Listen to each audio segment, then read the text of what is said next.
নমস্কার বন্ধুরা, আমার চ্যানেলে আপনাদের স্বাগত জানাই। আজকে আমি আপনাদের বানিয়ে দেখাবো মুড়ির চপ। প্রথমে আমি একটা বাটি নিয়েছিলাম, বাটির মধ্যে আমি বেসম নিয়ে নিচ্ছি। 3 চামচ বেসম নিয়ে নিলাম। স্বাদ মতো নুন দিলাম, হলুদ গুঁড়ো, লঙ্কা গুঁড়ো, পেঁয়াজ কুচিয়ে রেখেছিলাম, পেঁয়াজ কুচনো দিয়ে দিলাম, লঙ্কা কুচনো দিলাম, দিয়ে পাতলা করে মেখে নেব।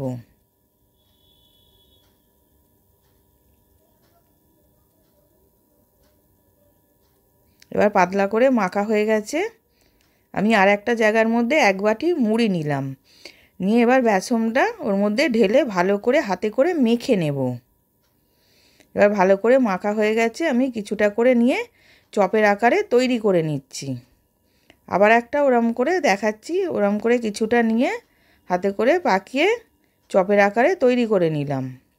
এরম করে আমি সবগুলো করে নিলাম। এবার কড়াতে তেল গরম করতে দিয়েছিলাম, তেলটা গরম হয়ে গেছে। আমি মুড়ির চপগুলো সব দিয়ে ভেজে নেব, কিন্তু জোর আঁচে ভাজবো না, কম আঁচে ভাজবো। জোর আঁচে ভাজলে পুড়ে যাবে মুড়িটা, ওই জন্য কম আঁচে মুড়ির চপটাকে আমি ভেজে নেব। এবার এক পিঠটা হয়ে গেছে, আর এক পিঠটা আমি উল্টে দিলাম।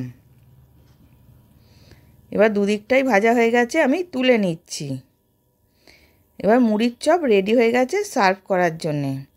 আশা করছি ভিডিওটা ভালো লেগেছে। আমি হাজির হব আর এক নতুন রেসিপির সাথে।